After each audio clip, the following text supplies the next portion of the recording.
Hello students, welcome to my channel. मैं हूं जितेंद्र। आप देख रहे हैं अपना केमिस्ट्री। हम पढ़ रहे हैं एनसीईआरटी 12th क्लास केमिस्ट्री का चैप्टर नंबर 1 जिसका नाम है ठोस अवस्था।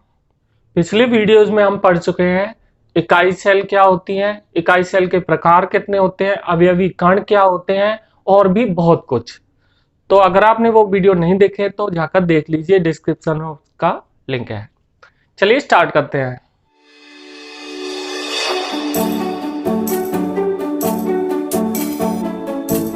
तो आज हम बात करने वाले हैं संकुलन क्षमता की, कि संकुलन क्षमता क्या होती है किसी भी इकाई सेल में, किसी भी क्रिस्टल जालक में।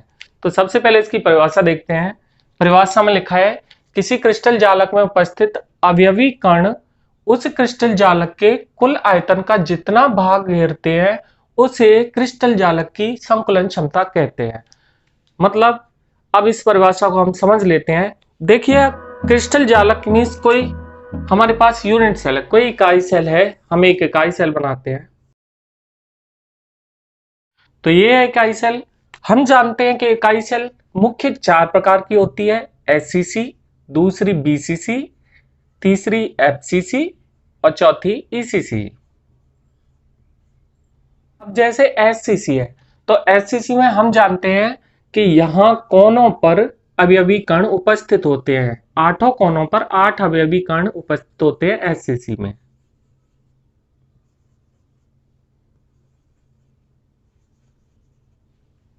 तो ये 8 अवयवी कण है, पर वास्तविक रूप में ये अवयवी कण कुछ इस तरह से नहीं होते। ये बहुत बड़े बड़े अवयवी कण होते हैं जो कि वास्तव में इस तरह से होते हैं।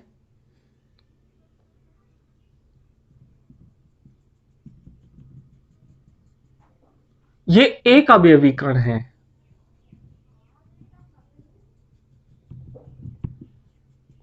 ये दूसरा अवयवी कण है।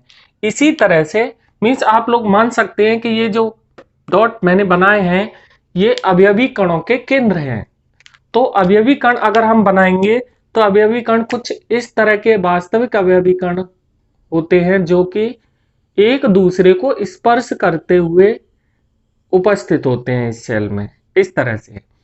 और इसी प्रकार ये अवयवी कण भी ऐसे ही होंगे, पीछे वाले भी ऐसे ही होंगे, आगे वाले भी ऐसे होंगे, इससे पीछे वाले भी ऐसे होंगे। अगर मैं सबको इसी तरह से बना दूं तो फिर इसमें कुछ भी समझ में नहीं आएगा। तो एक यूनिट सेल कुछ इस तरह की होती है जिसमें सारे अवयवी कण एक दूसरे को स्पर्श करते हुए उपस्थित होते हैं। अब बात कर लेते हैं संकुलन क्षमता की। जैसा कि परिभाषा में लिखा है कि किसी क्रिस्टल जालक में उपस्थित अवयवी कण उस क्रिस्टल जालक के कुल आयतन का जितना भाग घेरते हैं उसे उसकी संकुलन क्षमता कहते हैं। मतलब देखिए, मान के चलिए ये है एक इकाई सेल, इससे मिलकर पूरा क्रिस्टल जालक बना होता है। अब इकाई सेल में ये अवयवी कण है। अब मान के चलिए सभी अवयवी कण को मैं ऐसा बना दूं, 8 अवयवी कणों को, तो यहां पर देखिए मैं इसको भी थोड़ा सा बना देता हूं। ये नीचे वाले अवयवी कण है, ये कुछ नीचे वाला ऐसा अवयवी कण है और ये कुछ इस तरह से। मतलब कि अवयवी कण इस सेल में जितना भाग घेरते हैं उस भाग को इस सेल की संकुलन क्षमता कहते हैं। अब ऐसा तो है नहीं कि अवयवी कण सारा का सारा 100% भाग इस सेल का घेर लेते हो। देखिए, आप देख सकते हैं यहाँ पर खाली जगह है, तो कुछ खाली जगह भी सेल में रह जाती हैं। सभी अवयवी कण मिलकर इकाई सेल का पूरा भाग नहीं घेर पाते। क्यों? क्योंकि ये गोलाकार होते हैं जिससे कि कुछ रिक्त स्थान रह जाते हैं, खाली जगह रह जाती है, और जितना भाग वो घेरते हैं उस भाग को ही हम संकुलन क्षमता कहते हैं। तो ये हर एक सेल के लिए, हर एक प्रकार की सेल के लिए अलग अलग होती है। संकुलन क्षमता का मान हर एक प्रकार की सेल के लिए अलग अलग होता है। जैसे कि एससीसी में संकुलन क्षमता अलग होगी क्योंकि अवयवी कणों की व्यवस्था भी अलग है। बीसीसी में अलग होगी, एफसीसी में अलग होगी, ईसीसी में अलग होगी। तो प्रत्येक प्रकार की इकाई सेल में संकुलन क्षमता का मान भी अलग अलग होता है क्योंकि उसमें अवयवी कणों की व्यवस्था अलग अलग होती है। तो सबसे पहले अब हम संकुलन क्षमता निकालते कैसे हैं इसका सूत्र देखते हैं। संकुलन क्षमता निकालने का सूत्र देखते हैं। संकुलन क्षमता बराबर होता है अवयवी कणों का आयतन बटे इकाई सेल का आयतन गुणा 100।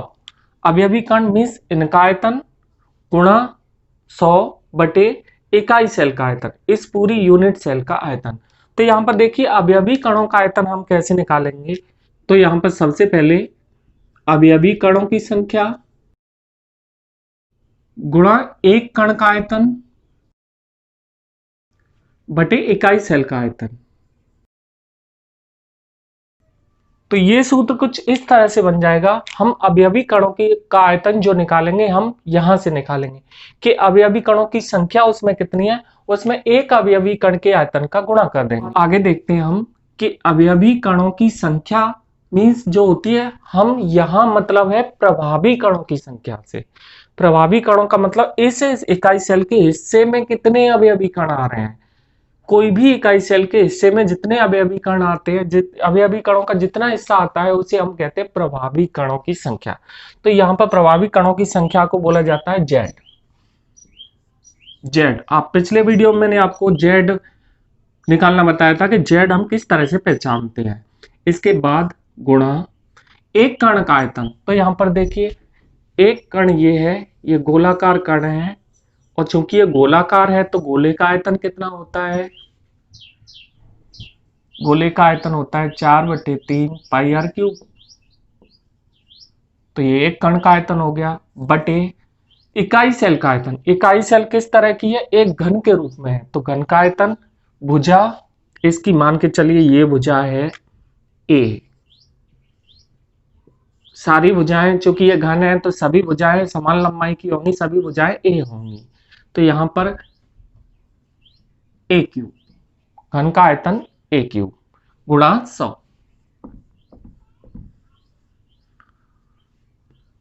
तो ये है संकुलन क्षमता निकालने का सूत्र।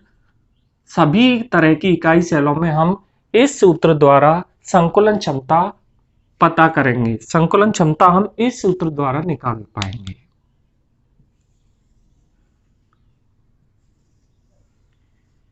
ये संकुलन क्षमता निकालने का सूत्र है। संकुलन क्षमता बराबर होता है z into 4/3 pi r cube बटे ए क्यूब गुणा 100। तो ये तो थी संकुलन क्षमता क्या होती है और संकुलन क्षमता हम किस तरह से निकालते हैं, संकुलन क्षमता निकालने का क्या सूत्र होता है। अब हम, मैंने आपको जैसा कि बताया था कि संकुलन क्षमता अलग अलग प्रकार की इकाई सेलों में अलग अलग होती है, जैसे कि एससीसी, बीसीसी, एफसीसी, ईसीसी, सब में संकुलन क्षमता का मान अलग अलग आता है।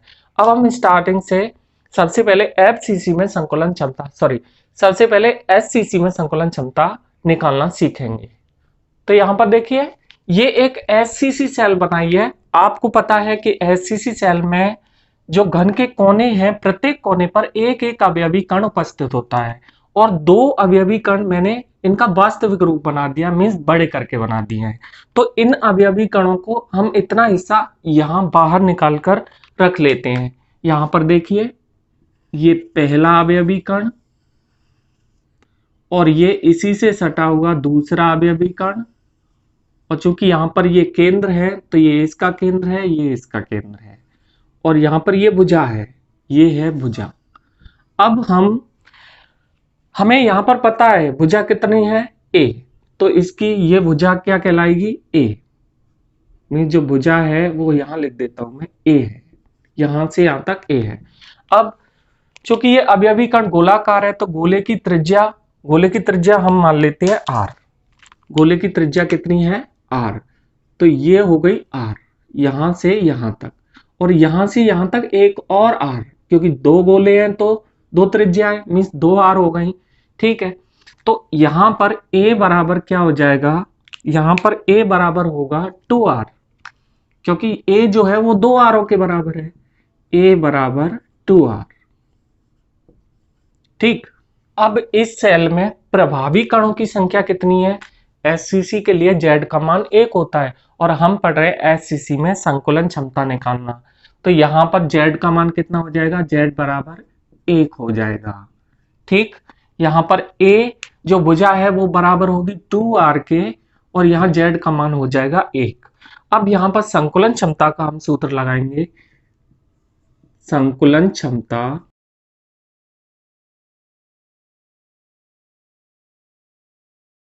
ये है संकुलन क्षमता का सूत्र। अब वैल्यूज पुट करेंगे हम इसमें, तो यहां पर देखते हैं, यहां पर देखेंगे संकुलन क्षमता बराबर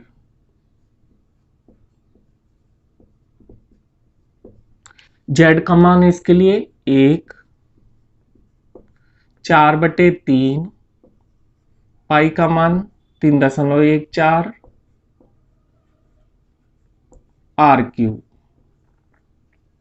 ठीक, अब नीचे की तरफ क्या है, यहां देखिए a³, तो a बराबर क्या होता है 2r, तो यहां पर हो जाएगा 2r³, 2r का क्यूब।